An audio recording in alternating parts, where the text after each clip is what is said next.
자, 그러니까 식품위생학 지난 시간 23강 제장 핵심 문제 풀이 좀 남은 나머지 부분을 300쪽이죠. 요 나머지 부분은 좀 문제 풀이를 하고 그 다음에 지금 제 10장에 있는 식품과 환경 오염에 대해서 우리가 개념 정리를 하도록 하겠습니다. 자, 300쪽을 보시면은 여러분 49번 문제죠. 자, 49번 문제부터 봅시다. 자, 19번 문제는 자, 이어서 다음 중 설명이 틀린 것은 무엇인가 했는데 산저장, 보통 우리가 식품을 보존하는 방법이죠. 가스장, 훈연저장. 자, 산저장 같은 경우는 pH를 낮추는 것이죠. 그래서 세균의 증식을 방지하기 위한 것입니다. 그래서 미생물 생육에는 pH 영향을 많이 받기 때문에 같은 pH라도 유기산이 무기산보다 미생물의 번식을 억제하는 데 효과가 크다. 그렇죠? 자, 무기산보다는 염산, 황산, 질산보다는 유기산, 젖산이나 초산 같은 경우가 자, 미생물 번식에 억제하는 데는 효과가 큽니다. 가스 저장 같은 경우는 식품이 보통 질소 이런 거 이산화탄소 식품이 저장 도중에 호흡작용을 하는 성질에 따라서 CO2, N2 가스 속에 보존하는 방법 맞죠? 그다음 훈연은 보통 어육 제품이죠. 그래가지고 훈연으로 그려서 연기로 이제 목재를 연소시켰을 때 나오는 그 연기로 그을러서 저장성을 주는 방법으로서 육류나 어육, 가공과 그러니까 이때 연기가 나오는 것들이 이제 식품 보존할 수 있는 그런 물질들이 나오죠. 저장에 응용된다. 맞습니다. 4번을 봅시다. 설탕 등 당 농도가 30% 이상인 상태에서는 삼투압에 의해 세균의 번식이 증가된다 했는데 아니죠. 자, 세균의 번식이 증가된다 했는데 번식이 억제된다고 봐야 됩니다. 보통 이제 50%, 30% 이상에서 50%까지로 가는데 이때는 삼투압에 의해서 수분이 빠져나가기 때문에 세균 번식은 억제가 됩니다, 여러분. 자, 그래서 49번의 답은 4번입니다. 여러분 49번 체크하시고 그 다음에 5번 문제 봅시다. 다음 중 식품의 초기 부패 판정 중 트메틸아민이죠. TMA의 범위는 초기 부패했을 때 TMA 범위가 어느 정도냐? 4에서 6mg입니다. 그래서 보통 퍼센테이지로도 얘기하죠. 그래서 단 3번이 되겠습니다. 4에서 6mg 초기 부패 판정 기준입니다. TMA. 그다음 51번 문제를 보시면은 다음 중 장구균에 관한 설명으로 옳지 않은 것은 무엇인가 했는데 보통 장구균 스트랩토코커스 속의 세균을 총칭한다. 맞습니다. 그 다음에 3번 외부에서 증식이 어렵고 자연계에 분포하지 않는다. 이건 뭐 앞장에서도 있었으니까 이런 것들을 보시면 됩니다. 그래서 맞습니다. 그 다음에 냉장식품에서 오랜 기간 생존할 수 있다. 스트랩토코커스 속은 저온세균이기 때문에 그쵸? 근데 2번이죠. 분변 오염 지표로 사용되지 않는다 했는데 분변 오염 지표로도 사용합니다. 스트랩토코커스 같은 경우. 그래서 스트랩토코커스니까는 우리가 답은 2번이 되겠습니다. 분변 오염 지표로도 사용한다. 스트랩토코커스는. 자, 그래서 스트랩토코커스 속에서 분변 대장균하고 병원성 대장균하고 해가지고 그래서 51번의 답은 2번이고 52번 봅시다. 대장균 검사 방법의 정성 시험에서 추정, 확정, 완전의 3단계 시험법을 실시하지 않고 완전 시험까지 계속 실시하는 방법은 무엇인가 했는데 BGLB법이죠. 그래서 답은 2번이 되겠습니다. 완전 시험까지 계속 실시하는 방법 BGLB법이다. 배지법이다 해가지고 답은 2번입니다. 그 다음에 301쪽에 보시면 53번 문제. 다음은 식품 첨가물 검사 중 어떤 품목에 관한 내용인가 했는데 자, 증류법이나 용매 추출법으로 추출한 다음 정성 및 정량 시험을 하게 되면 주로 사용하는 시험법은 비색법, 저계부, 흡수 스펙트럼, 그다음 폴라로그래피, 가스 크로마토그래피, 페이퍼 크로마토그래피 등 다양하게 사용한다 했는데 산화방지를 위한 것이죠, 여러분. 산화방지제, 그래서 산화방지제에 대한 내용입니다. 그래서 53번의 답은 1번이 되겠습니다. 그 다음에 곰팡 효모의 수를 검사하는 방법은 틀리죠. 보통 세균이나 대장균은 우리가 세균수를 측정하거나 MPM법, 대장균은 MPM법을 이용하지만은 자, 요거는 하와드법이죠. 그래서 하와드법 해가지고 자외선 흡수 스펙트럼은 항생물질 검사하는 데 쓰이는 겁니다. 그래서 54번의 답은 4번입니다. 그 다음에 55번을 보면 마시기에 부적합한 우유의 일반적인 세균수는 보통 우유 1ml당 얼마입니까? 2만 마리 이상이죠. 그래서 세균수 일반적으로 2만 마리 이상이다. 2만 마리 이하가 돼야 됩니다, 여러분. 그래서 답은 2번이 되겠습니다. 그 다음에 향균 같은 경우는 다르죠. 밑에 해설 나왔으니까 그걸 보시고 56번 체크합시다. 여러분 중요하니까 휘발성 염기질소에서 BBN의 함량에 따라서 어육의 신선도를 판정할 때 VBN이 10mg 이하이면 어떻게 판정이 이루어지는가 했는데 여러분 VBN 함량에 따라서 여기 밑에 해설에도 나와 있죠. 보통 VBN이 5에서 10mg이면은 우리가 신선하다고 봐야 되겠죠. 그래서 대단히 신선한 어육이다. 매우 신선한 어육이고 그 다음에 10에서 20mg은 어느 정도 신선하다. 그죠? 그 다음에 30에서 40mg이 보통 초기 부패라고 보여야 되죠. 초기 부패. 신선. 신선. 자, 그래서 우리가 초기 부패 같은 경우 외우라고 했습니다, 여러분. 그 다음 50mg 이상일 때는 우리가 많이 부패한 어육이다. 부패. 이렇게 보시면 되겠습니다, 여러분. 자, 그래서 답 3번이 되겠죠? 자, 56번의 답은 3번이 되겠습니다. 그 다음 57번 문제를 봅시다. 식용유의 정상육 상태 연결이 옳지 않은 것은 무엇인가 했는데, 식용유의 정상육 상태 연결. 자, 양고기 특유의 냄새가 있고 적색을 띈다. 선홍색이죠. 암적색이면 근섬유는 섬세하다. 맞죠? 자, 정상육 상태로. 돼지고기는 색깔이 엷고 회적백색이고 다몽색이며 지방은 순백색으로 트립상으로 존재한다. 맞습니다. 자, 4번. 쇠고기 같은 경우는 지방은 크림색 또는 회백색이고 고기 색깔은 젓갈색이다. 맞죠? 자, 닭고기를 봅시다, 여러분. 적백색이고 했는데 지방은 흰색인 것이 좋다 했는데, 여러분 살코기 같은 경우는 보통 우리가 다홍색이라고 얘기해야 되죠. 회적백색 아닙니다, 여러분. 그 다음에 지방은 주로 이제 황색인 것이 신선하다고 봐야 되죠. 황색, 흰색이 아니라. 그래서 57번의 답은 3번이 되겠습니다. 우리가 권능 검사를 이용할 때 보통 쓰이죠. 그래서 57번의 답은 3번이고, 58번 문제 가봅시다. 식육 100g 중에 트리메틸아민이 얼마나 함유되어 있으면 초기 부패로 인정되는가 했는데, 100g 중에서는 우리가 4에서 6mg이 함유되어 있으면 초기 부패 단계라고 봅니다. TMA가. 그래서 그거 외웠죠? 4에서 6이 보통 초기 부패 단계니까는 초기 부패로 하는 건 4에서 6에 들어가는 거 5mg입니다. 그래서 58번 체크하시고 답은 1번이 되겠습니다. 그다음에 K값 측정 시 일반적으로 초기 부패 단계에 들어간 것으로 판정하는 양은 얼마냐? 60에서 80%죠. 초기 부패 K값의 경우는. 그래서 59번의 답은 3번이 되겠습니다.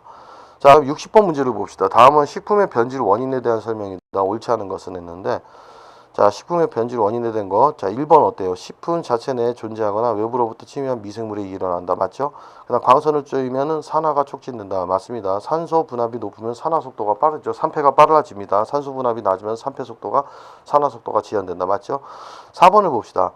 지질이 호기적 상태에서 분해되어 지방산과 글리세린으로 분해되는 현상으로서 케톤형, 산화형, 가수분해형이 있는 것을 부패라고 한다 했는데, 자, 요의 경우는 식품의 변질이 아니고 4의 경우는 산패에 대한 설명이죠. 지질이 산화될 수 있는 것, 지질의 산패를 얘기하는 것입니다, 여러분. 4번은 지질의 산패이구나. 자, 그래서 답은 4번이 되겠습니다. 그 다음에 61번 봅시다. 초기 부패를 과학적으로 하는 방법 중 설명이 틀린 것은 무엇인가 했는데, 자, 1번 선도 판정법은 부패 생산물의 양의 변화로부터 선도를 알려고 한다. 맞죠? 부패 생성물이 뭐 아민이다 이런 것들, 인돌이다 이런 것들 선도를 알려고 하는 방법 맞습니다.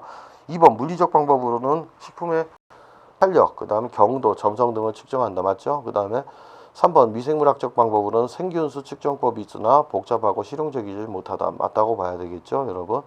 초기 부패 일반 세균수는 g당 얼마입니까? 10에서 5승이 아니고 10에서 7승이죠. g당 10에 7승에서 10에 8승을 얘기하는 겁니다. g당. 이때 우리가 이제 세균수가 이렇게 있을 때를 초기 부패 일반 세균수는 이렇게 보죠. 그래서 61번의 답은 4번이 되겠습니다.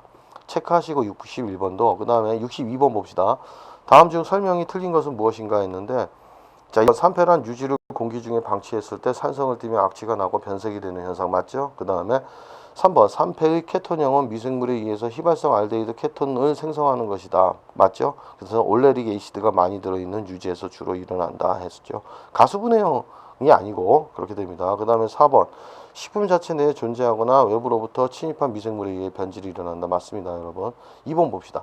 효소에 의한 산패는 단백질 식품이 미생물에 의한 생물학적 요인에 의해서 분해작용을 한다 했는데, 효소에 의한 산패는 우선 이렇게 보셔야 되겠죠. 리폭시드 촉매작용에 의해서 적급 탄수화물, 그래서 알데히드류를 생성하는 것이죠. 그래서 버터와 같은 분량이 적은 유지에서 우리가 일어날 수 있습니다. 단백질 식품이 아닙니다, 여러분. 단백질 식품은 주로 부패라고 얘기하죠, 여러분. 그래서 답은 62번의 답은 2번이 되겠습니다. 자, 그 다음에 뭐 60번에서 아까 그 부패가 아니고 그건 3패라고 바꾸면 되는 거고, 그 다음에 63번 문제 봅시다. 다음은 중요한 미생물을 주요 속명과 대표되는 유래식품, 중요 관련 식품들을 짝지어 놓은 것이다. 알맞지 않은 것은 바실러스 같은 경우 맞죠? 토양 공기에 있고 모든 식품에 분포한다. 특히 식물성 식품이나 연제품에 분포하는 거 맞습니다. 슈도모나스 속이죠. 슈도모나스 속인데 담수, 하수 이런 거에 있고 토양, 어패류, 난류, 육류, 곡류에 존재하는 거 맞습니다. 그 다음에 크로토리디움, 토양, 육류와 그 가공품, 난류, 수산 가공품. 그 장에서 우리가 배웠죠. 그 전장에 이전에서 그렇게 돼서 1, 3, 4는 맞지만 마이크로코커스가 달라져. 토양 하수가 아니라 마이크로코커스는 토양하고 공기 중에 있죠. 그래서 어패류 같은 경우 연제품 팽창 통조림에 존재하죠. 그래서 2번이 틀렸습니다. 그래서 63번에 답은 2번이 되겠습니다, 여러분. 다음에 304쪽을 보시면 64번 문제죠. 다음 중 냉동법에 대한 설명으로 옳지 않은 것은 냉동법은 영하 15에서 18도씨에서 식품을 동결시키다. 맞습니다, 여러분. 일반 냉동이요.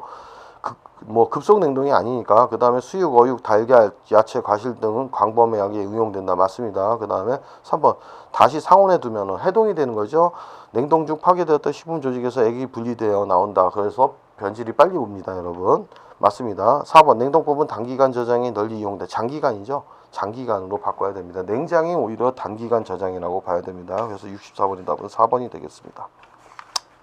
자, 이제 366쪽을 보시면 식품과 환경 오염에 대해서 나와 있죠. 자, 식품과 환경 오염인데 첫 번째는 우리가 수질 오염에 대해서 나와 있습니다. 수질 오염.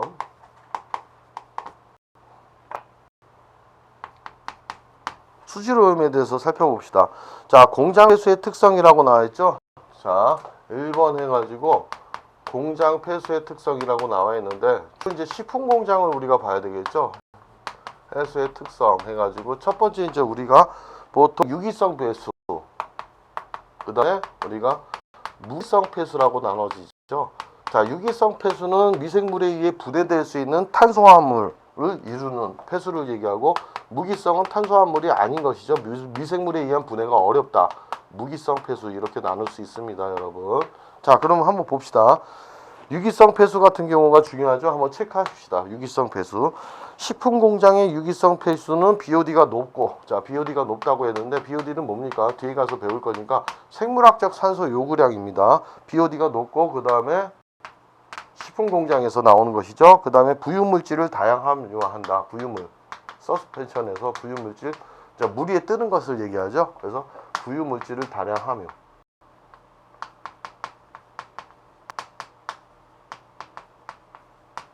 이렇게 알아두시면 되겠습니다. 그리고 공공용수가 2차적인 피해를 끼친다. 맞습니다. 그 다음에 2번 봅시다. 무기성 폐수 같은 경우는 화학적인 유해물질을 함유하죠. 그래서 화학적 유해물질이다 해가지고, 뭐 중금속 같은 경우는 우리가 PCB나 환경 호르몬 물질이죠. 화학적 유해물질 함유. 미생물에 의해 분해가 되지 않습니다.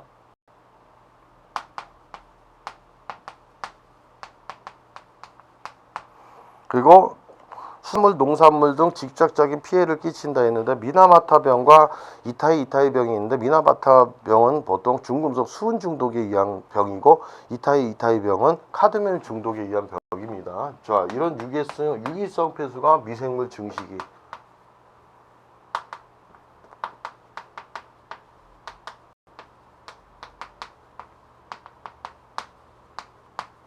이렇게 알아두시면 되겠습니다, 여러분. 자, 그럼 표가 있죠. 산화폐수 중에 주요 유해 물질이 했는데, 봅시다. 무기질의 부유물질이 많은 폐수했는데 자갈채취, 세정, 도기공장, 채광, 채석에 쓰이는 거 공장에서. 그 다음에 유기질의 부유물이 많은 폐수는 유기질, 여기다 체크합시다. 유기질의 부유물이 많은 거. 자, 식품공장이죠. 그래서 식품공장 같은 경우는 유기질의 부유물이 많습니다. 식품공장에서 나오는 폐수는 유기질, 그렇죠? 미생물에 의해서 분해될 수 있는 유기질의 미생물의 먹이라고도 볼 수 있습니다. 많다. 두 번째 체크하시고, 그 다음에 무기질의 가용성 물질이 많은 폐수 뭐 이렇게 나와 있는데, 과산이다 이게 나와 있는데 넘어가시고, BOD가 높은 폐수죠. 자, 여기도 또 BOD가 높은 거는 생활용수나 이런 일반 가정 하수죠. 생활용수. 자, 미생물이 증식할 수 있는 생활용수나 식품공장에서는 보통 BOD가 높은 폐수.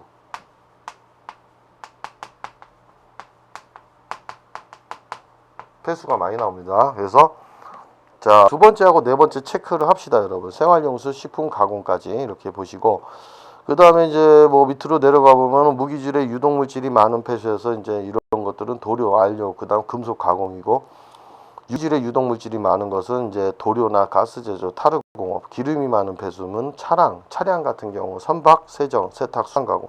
색도가 높은 건 뭐 주로 이제 염색 공장하고 색조 제조 공장이죠. pH가 지나치게 높거나 낮은 것은 펄프, 도금, 온천 등입니다. 온도가 높은 폐수 뭐 이렇게 나와 있죠. 그래서 특히 이제 이런 것들 좀 살펴보시고, 그 다음에 두 번째 오염 지표를 들어가 보겠습니다.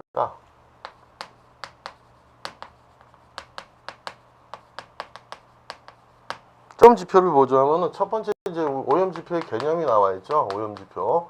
자, 개념 뭐라고 했습니까? 식품공업 폐수는 대부분이 유기성 폐수, 밑줄 칩시다. 자, 식품공업 폐수는 대부분이 유기성 폐수라는 거 밑줄을 치시고, 유기물 농도를 시험함으로써 파악할 수 있다. 이 유기물의 함량이 얼만큼 있느냐를 가지고 우리가 오염이 됐느냐 안 됐느냐를 우리가 파악할 수 있죠. 그래서 식품공업 폐수는 대부분이 유기성 폐수다. 그렇게만 밑줄을 칩시다. 그 다음에 두 번째 이제 오염 지표 들어가겠습니다. 자, 오염 지표를 보면 요거 한번 체크하시고, 그 중에서도 자, 첫 번째는 우리가 냄새로도 확인할 수 있죠, 여러분.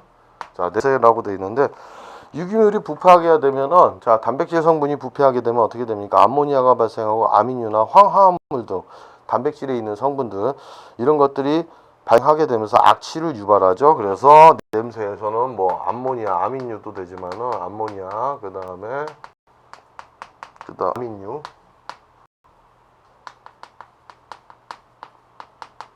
황화합물들.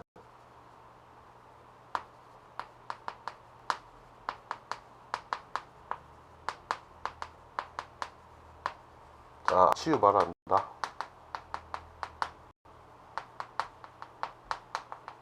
이걸로 우리가 파악할 수 있죠, 여러분. 색깔 같은 경우도 있습니다. 색 같은 경우는 어떻게 됩니까? 폐수는 대체로 착색이 돼서 방류된다. 색깔을. 착이라는 건 색깔을 띠면서죠. 그 다음 부유물질. 자, 했는데 SS에서 부유물질이 뜨는 것이죠. 밀도가 작아서. 식품공업 폐수는 부상질, 침전질, 부상성, 막 콜로이드성. 콜로이드성은 입자가 비교적 큰 것이죠. 이런 것들이 엉겨가지고 부유물이 발생한다는 것. 그래서 부유물질 등이 있다. 부유물. 자, 그런데 이제 네 번째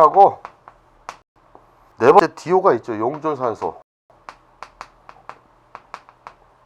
그것이 중요하죠. DO라고 하는데, 자, 디졸브드 옥시젠 해가지고 물속에 녹아있는 산소량이죠. 그래서 자, 물속에 녹아있는 산소량이다.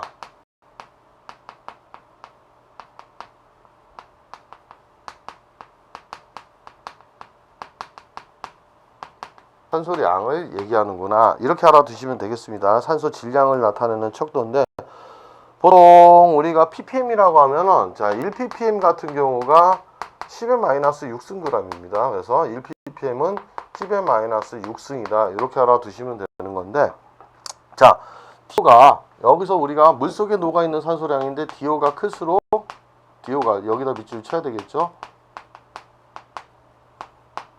뭐라고 되어 있습니까? 깨끗한 물이다. 자, DO가 클수록 깨끗한 물이고, 그러면 DO가 낮으면은 낮을수록 오염된 물이다. 이렇게 알아두시면 되겠습니다. 물속의 미생물들이 많이 산소를 소모했기 때문에 DO가 낮으면은 낮을수록 오염된 물. 이렇게 알아두시면 되겠죠. 유기물에 오염된 물입니다. 이렇게 이거 써주시고 이렇게 되고, 이거 중요하죠. 그 다음에 하나가 더 있다면, 여러분, 위생하수 같은 경우에 DO 값은 주로 얼마 이상이어야 되느냐. 자, 위생하수, 깨끗한 처리 시설을 한 위생하수의 DO는 반드시 4ppm 이상이어야 됩니다. 기준이.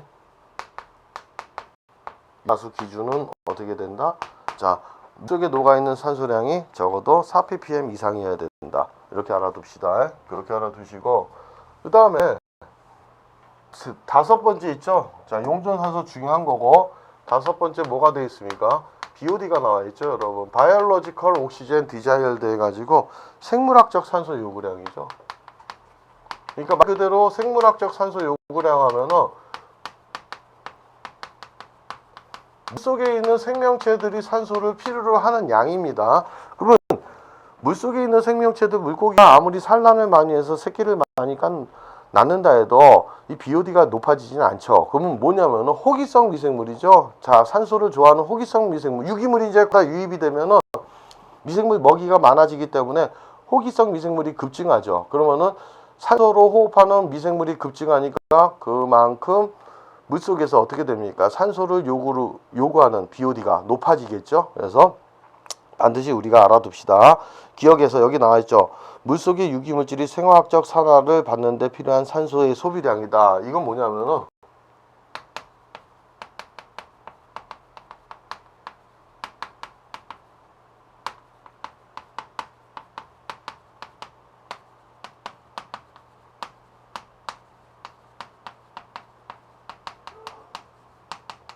열어보셔도 되겠습니다. 물속의 생명체들이 자, 필요로 하는, 요구하는 산소량이다. 이렇게 보시면 되는 것이고, 그 다음에 두 번째 이제 나온 걸 보시면은 BOD가, 그러니까 물속에 유입된 오염 물질이 결국은 이걸 다시 해석하면은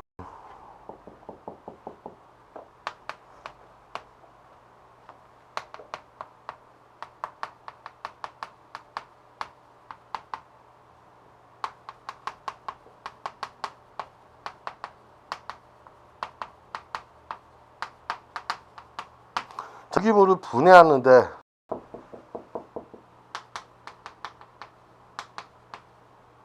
특이성 세균이죠.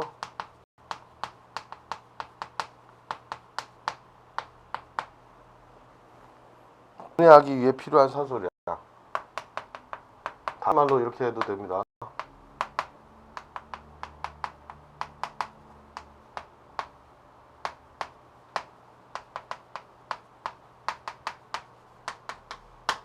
이렇게 간단하게 이렇게 설명해도 되고, 자세히 따져본다면 물속에 유기물이 유입되면 산소로 호흡하는 호기성 미생물이 증가하면서 그 미생물들이 요구하는 산소량을 얘기합니다.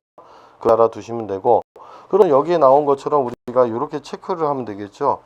우선은 이거는 20도시에서 5일간 소비되는 산소량을 기준으로 한다. 시험을 할 때 20도시에서 5일간 소비되는 산소량을 가지고 얘기하는 것입니다, 여러분. 그러면은 오염이 심할수록 BOD가 높다고 나왔죠. 그래서 오염된 물일수록 유기물 함량,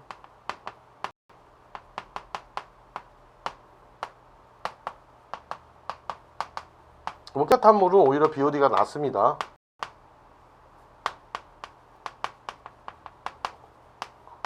서고 반대가 되겠죠. BOD가 낮다.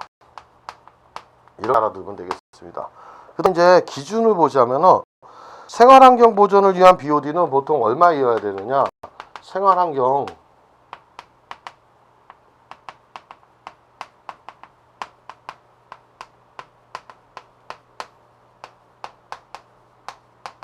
보통 이제 물 속에서 어느 정도 생활할 수 있는 환경 보존을 위한 BOD는 10ppm 이하여야 됩니다. 10ppm 이하여야 되고, 그 다음에 생활하수 같은 경우는 B가 보통 조금 높죠. 생활하수 같은 경우는 이거는 B가 상당히 높습니다. 유기물이 유입됐기 때문이죠. 생활하수는 유기물이 유입됐기 때문에 유기물을 가진 거, 보통 유기물이 유입된 거 하면 대표적으로 생활하수입니다. 이때 BOD는 상당히 높죠. 200에서 보통 300ppm입니다. 그만큼 호기성 미생물이 많이 생겼다는 얘기죠. B가 낮다는 거는 그만큼 유기물을 분해하는 호기성 미생물이 적다. 이렇게 두시면 되겠습니다. 그래서 그 다음에 화학적 산소 요구량이 있죠. 보통 이것도 6번도 COD, 케미컬 옥시젠 디자이어드 해가지고 BOD가 같은 원리입니다. 그런데 요거는 물세 산화 가능한 물질이 산화되기 위해 소비되는 산화제. 산화제가 뭡니까? 자신은 환원되고 다른 물질을 산화시키는 물질이죠. 이런 산화제에 대응하는 산소량. 그러니까 산화제가 투입된 양을 얘기하는 것이죠, 여러분. 그래서 자, COD 같은 경우 물속에 산화 가능한 물질이 산화되기 위해서 소비되는, 들어가는, 첨가되는 산화제, 자신은 환원되고 다른 물질 산화시키니까 이런 걸로는 보통 이제 과망간산 칼륨 같은 경우도 쓰입니다. 산소량을 말한다. 이것도 마찬가지로 오염이 심할수록 COD 높다. 밑줄을 칩시다. 자, 오염이 심할수록 COD가 높다는 거. 오염된 물일수록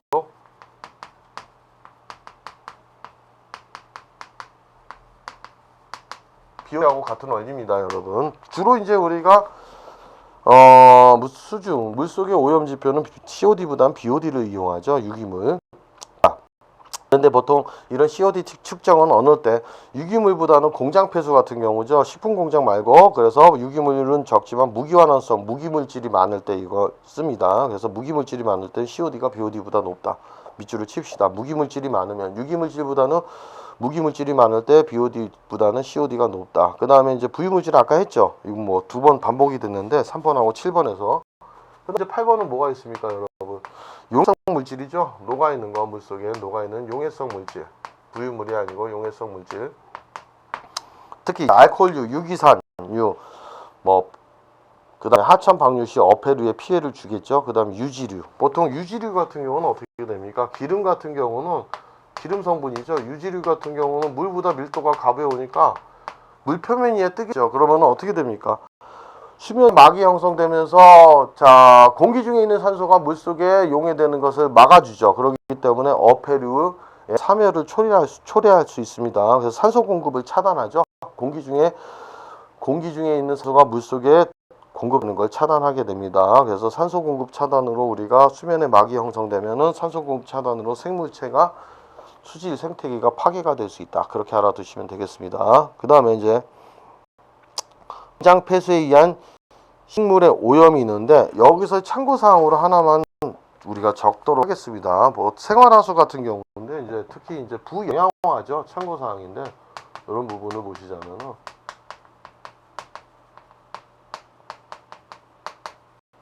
보통 생활하수에 의해서입니다. 식품 공장이나 유기물이 많이 유입된 거. 자 그러면은 수질에 이제 물에 유기물이 과다 유입되면은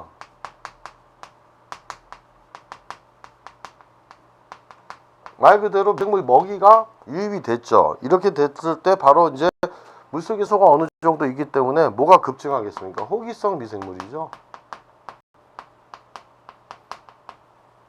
자, 호기성 미생물이 급증하다 보니까 여러분 어떻게 되겠습니까? 물속에서 산소를 요구하는 생명체들이 많아졌으니까 결국은 BOD가 어떻게 되죠? 증가하죠. BOD가 증가한다. 이렇게 알아두셔야 되죠. 됐죠? BOD 증가합니다. 자, BOD가 증가하고 물속의 BOD가 증가하고 그 다음에 결국은 어떻게 됩니까? 자, 요럴 때 미생물에 의해서 유기물이 분해되죠.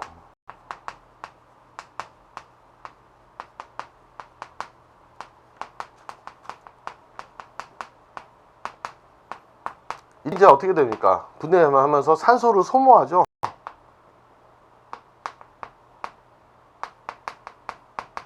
결국은 물속에 녹아있는 산소가 계속해서 산소가 공급되는 건 아니고 분해서 산소를 소모하니까 결국은 어떻게 됩니까, 여러분?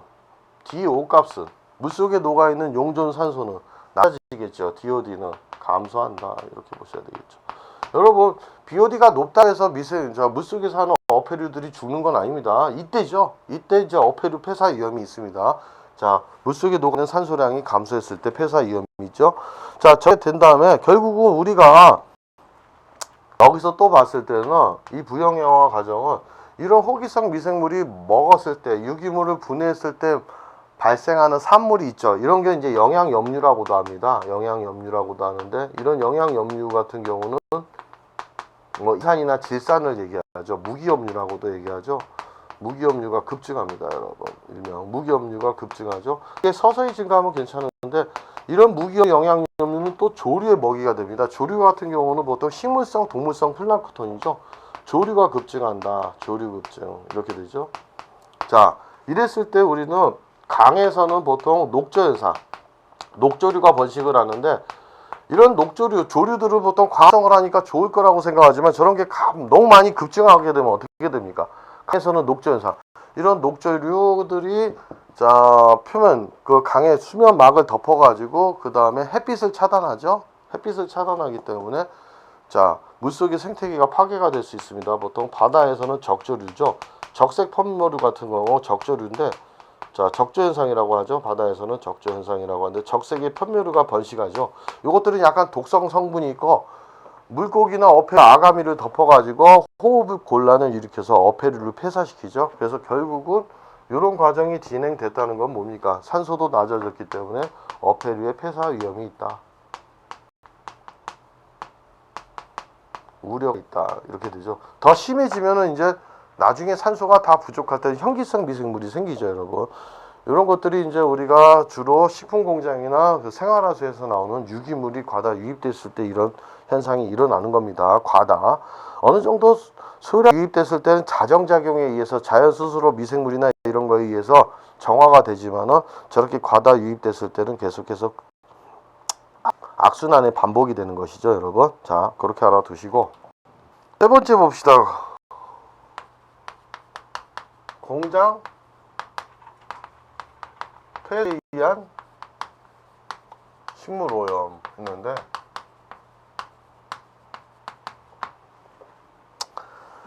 그냥 간단하게 읽어만 보겠습니다. 공장 폐수에서 나오는 거는 보통 유기물보다는 무기물이죠. 유수은도 있고 중금속들, 카드뮴, 그 다음에 폴리크로라이드 비페닐 해가지고 PCB, 환경 호르몬 물질이죠. 농약 등의 식품을 오염시켜 인체의 건강에 유해를 끼친다 했죠. 자, 이번에 유기수은 한번 들어가 봅시다. 무기수은이 있고 유기수은이 있는데 보통 이런 유기수은은 증발을 잘하죠. 유일하게 금속 중에 금속에서 상온 25도씨 상온에서 액체 상태로 존재하는 게 누굽니까? 수은이죠. 특히 이제 유기수은 같은 경우는 보통 기체 상태로서 우리 뭐 생체 내에 호흡기, 동물이나 호흡기로도 들어갈 수 있습니다. 유기수은은 바로 이런 중금속들은 인체 내에 축적되면은 분해나 배설이 되지 않습니다. 신경 조직을 마비시키는 미나마타병을 일으킨다. 이게 미나마타, 일본의 미나마타 현에서 생겼죠. 그래서 미나마타 병을 일으킨다. 미나마타병, 미나마타 현에서 생겨서 미나마타 병이라고도 합니다. 질환 수은 중독이 되면 앞장에서도 우리가 배웠습니다, 여러분들. 이걸 자, 신경에 영향을 주죠. 그래서 손발 등의 지각 이상, 그 다음에 어장애, 보행장애, 그 다음에 정신장애, 신경증상의 이상 현상을 나타낸다. 이렇게 알아두시면 되고, 대표적으로. 그 다음에 세 번째는 카드뮴 중독이죠. 대표적으로 카드뮴. 중금속의 납중독도 있고 다 있지만은 여러분, 카드뮴 중독 같은 경우는 우리가 이타이 병이라고 하죠. 이것도 마찬가지로 일본에서 초기에 발생했죠. 이타이 병이 뭡니까? 아프다인데 바로 골조직을 연화시키고 약화시키다 보니까 뼈가 부러졌을 때 굉장한 통증을 느껴서 우리가 이타이 병이라고 합니다. 그래서 카드뮴 중독 같은 경우도 공장 폐수 중에 카드뮴이 하천에 흘러들어서 인체 내에 축적이 됐다. 마찬가지로 이런 중금속들은 배설과 분해가 어렵고 그 지방 조직이나 우리 체내에 쌓이게 되면서 이런 병을 일으킵니다. 그래서 이타이 병이 생길 때 심한 요통 증상, 그 다음에 단백뇨, 골연화증, 뼈가 쉽게 부러질 수 있는 병이 생기는 것이죠. 그렇게 알아두시면 되고, 이것만 보시고, 그 다음에 네 번째 가봅시다. 먹는 물의 수질 기준이라고 나와있죠. 네 번째 우리가 음용수죠. 그래서 먹는 물의 수질 기준.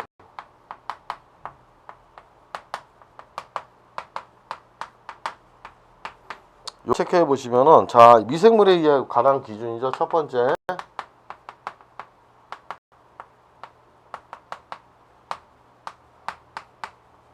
요거 들어가 보겠습니다. 먹는 물에 대한 거. 자, 미생물에 관한 기준으로서 기억. 일반 세균은 1ml 중 100cpu를 넘지 않아야 된다 했는데, 보통 일반 세균 같은 경우는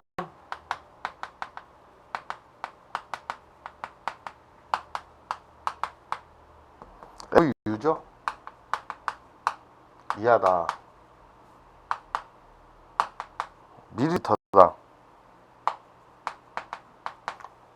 CFU 같은 경우가 뭐냐면은 군집 콜로니 포밍 유니트 해가지고 군집 형성 단위를 얘기하는 것이죠. 그래서 넘지 않아야 된다. 단, 술 및 지하수의 경우는 저온 일반 세균은 20cpu CFU 이하이고 중온 일반 세균은 5CFU 이하를 넘지 않아야 된다. 이렇게 보시면 되는 거고, 주로 밑에 나와 있죠. 먹는 샘물, 먹는 염 지하수, 먹는 해양 심층수 경우에는 어느 4도씨를 유지한 상태죠. 냉장 보관이죠. 12시간 이내에 검사하며 저온 일반 세균은 보통 100CFU ml 이하, 그 다음에 중온 일반 세균은 20CFU ml 이하를 넘지 않아야 된다. 거기 미칩시다. 자, 특히 이제 어디에 우리가 먹는 샘물이다 이런 것들을 했을 때는 저온 일반 세균은 이것도 중요한 것이고요. 보통 미생물에 관한 기준에서 그래서 저온 일반 세균 같은 경우는 100 CFU 이하이고 그 다음에 중온 일반 세균은 20 CFU 이하가 돼야 된다. 이렇게 알아두시면 되겠습니다. 그 다음에 니가 나와 있죠. 총 대형균군은 100ml에서 검출되지 않아야 된다. 이게 분변 오염 지표가 되기 때문에 100ml에서 검출되지 않아야 됩니다. 보통.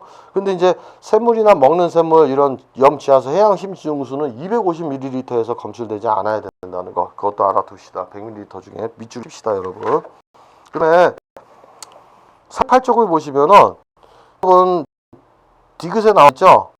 대장균, 분원성 대장균은 100ml에서 검출되지 아니할 것. 밑줄 치다. 여러분. 다만 샘물, 먹는 물, 염지하수, 그 다음에 먹는 염지하수 및 먹는 해양 힘춘수 경우는 적용하지 않는다. 자, 그렇게 돼 있죠. 그다음 리을본 봅시다. 분성 연세상 구균, 농농균, 살모넬라, 시겔라는 250ml 여기다 밑줄 칩시다. 이런 것들은 250ml에서 검출되지 않아야 된다. 자, 음용수로서 적합하지 않은 겁니다. 이렇게 되면은 그 이상이 검출되면은 그 다음에 미음을 봅시다. 아산 현기성 포자형성균은 50ml에서 검출되지 않는다. 밑줄 치시고 그 다음에 여시니아균이죠. 비읍에 있는 여시니아균은 2리터 속에서도 검출되지 아니할 것 이렇게 알아두시면 되겠습니다. 여시니아균 같은 경우는 우리가 그렇게 된다는 것. 자, 그러면 외울 게 굉장히 많은데 이걸 다 외우실 필요는 없겠죠. 그냥 자, 건강상 유해 영양 무기질에 관한 기준이죠. 그래서 건강상 두 번째를 보시면은 우리가 나와 있는 건데 건강상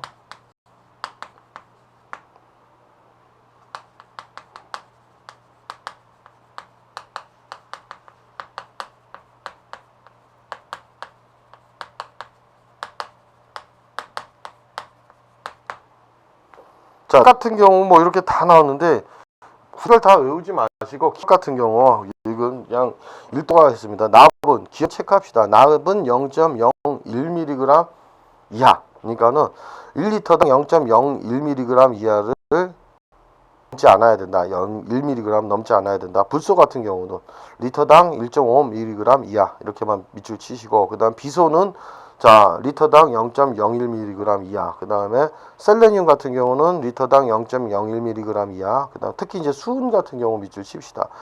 리터당 0.001mg 이하. 거기 줄 치시고 그 다음에 나머지들 이렇게 쭉 보시지만 마지막에 피읍에 있죠. 스트론튬 같은 경우는 리터당 4mg 이하. 이렇게 밑줄을 칩시다. 그 다음에 두 번째 나와 있죠. 건강상 뭐라고 했습니까? 유해 영양 유기물질에 관한 거. 유해 영양 유기물이죠. 유기물질에 관한 거. 관한 기준 한번 보시겠습니다. 기억 같은 경우 방향적이죠. 페놀 같은 경우는 리터당 체크합시다. 리터당 0.005mg 이하여야 된다. 그 다음에 309쪽 봅시다. 디귿을 보시면 파라티온 같은 경우는 리터당 0.06mg 이하. 나머지 뭐 페니트로티온, 카바릴 그 다음에 되게 많이 나와 있죠, 여러분. 자, 치읓을 봅시다. 벤젠 같은 경우 이거 체크합시다. 밑줄 치시고 리터당 0.01mg 이하. 그 다음에 키역에 있는 톨렌도 봅시다. 리터당 0.7mg 이하여야 된다. 이렇게 알아두시고 그 다음 네 번째 가겠습니다, 여러분. 오히려 이런 거 나머지는 보시면 되는 거고 굳이 다 외우실 필요는 없습니다, 여러분. 소독제 및 소독 부산 물질에 관한 거 외우면 금방 까먹죠, 여러분. 이런 것들 다. 자, 4번 그러니까 체크한 것만 조금 알아두시고 그 다음에는 넘어갑시다. 4번 소독제 및 소독 부산물질에 관한 기준 있죠. 그래서 샘물, 먹는 샘물, 염지하수, 먹는 염지하수, 먹는 해양 심층수 또는 먹는 물 공동시설의 물의 경우는 적용하지 아니한다 했죠. 소독제 및 소독 부산물질에 관한 겁니다. 자, 기억 같은 경우 체크합시다. 우선 소독제 및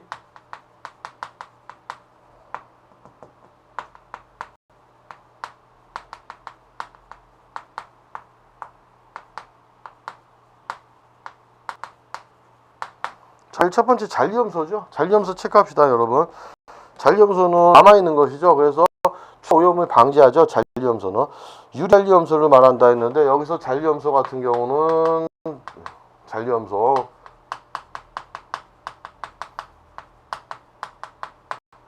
이 물에 녹아서 분해된 것을 얘기하죠. 유리됐다는 거는 우리가 분해가 됐다는 것입니다. 이온화 됐다는 거.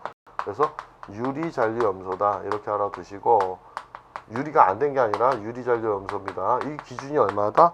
적어도 리터당 3mg을 넘지 말아야 된다. 이런 잔류 염소에 의해서도 우리가 여러 소독약 냄새가 나죠. 그 다음에 발암 물질을 유발할 수도 있습니다. 그렇게 되고, 클로로포름 같은 경우는 얼마입니까? 거기 밑줄 칩시다. 리터당 0.08mg 이하 넘지 말아야 된다. 됐죠? 이렇게 알아두시고, 그 다음에 5번 심미적 영양물질에 관한 기준을 봅시다. 여러분 이하 이렇게 보시고, 특히 이거 나 5번에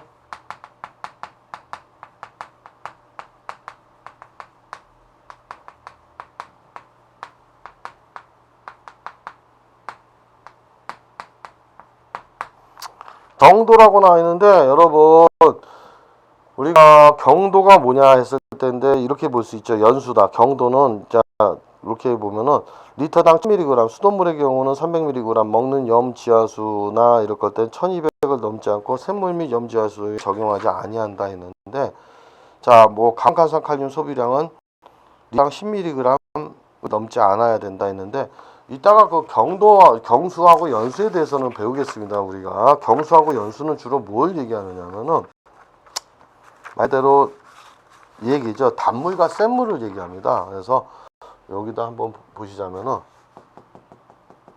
보통 경수 같은 경우는 창상입니다, 여러분. 보통 센물이라고 얘기하죠.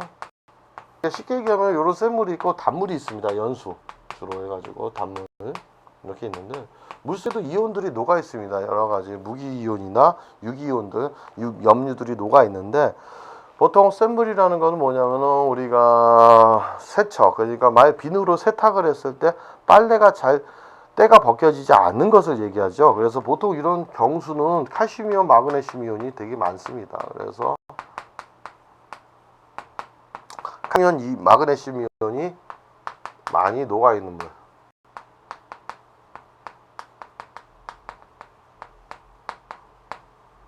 물을 얘기하죠. 그래서 비누가 풀리지 않는다. 왜 그러냐면은 비누가 풀리지 않습니다. 그래서 요거에 의해서 비누가 풀리지 않는다. 비누에 의해서 비누가 풀리지 않으니까 어떻게 됩니까? 불용 염을 형성하는데 세척, 그러니까 세탁이 잘 안 되죠.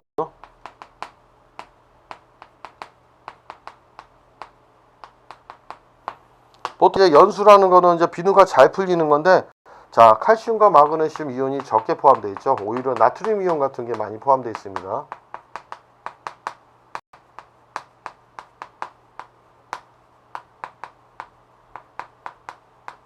잘 풀린다.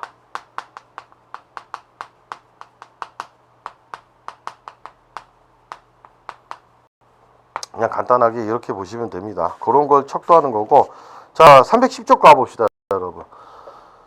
자 과망간산 칼륨 소비량은 여기 밑줄을 칩시다. 자 산화제죠. 우리가 심미적 영양물질인데 과망간산 칼륨이라는 건 산화제인데 그 소비량이 리터당 10mg을 넘지 않아야 된다. 자 밑줄 칩시다. 이하가 돼야 되고, 디귿 봅시다. 냄새와 맛은 소독으로 인한 냄새와 맛 이외에 냄새와 맛이 있어서는 안 되죠. 소독약 냄새는 어느 정도 있지만 잔류 염소 때문에. 다만 맛의 경우는 샘물 염수 먹는 샘물에서는 예외죠. 적용하지 않고. 돔 같은 경우는 리터당 1mg을 넘지 않아야 되고, 색도는 5도를 여기 밑줄 칩시다. 색도 같은 경우는 5도를 넘지 아니한다. 그 다음에 것을 가시면 수소이온 농도는 pH가 보통 5.8에서 8.5 이하여야 됩니다. 그 범위여야 되고, 먹샘물이나 이런 것들은 조금 다르죠. 그래서 pH가 4.5 이상, 그 다음에 9.5 이하여야 된다. 이렇게 하나 두시면 되고, 아연은 뭐 이렇게 돼 있고, 염화이온, 이렇게 염소이온도 나와 있죠. 증발 잔류 이렇게 있는데, 키 있는 거 철은 어떻게 됩니까? 0.3mg 이하를 넘지 않아야 되는데, 이 철 같은 경우가 우리 몸에서 어떤 거 많았을 때는 어떻게 됩니까? 혈액장애를 일으키죠. 철분이 보통 산소 운반하지만은 이 과다할 때는 오히려 혈액장애를 일으킵니다. 철 같은 경우는.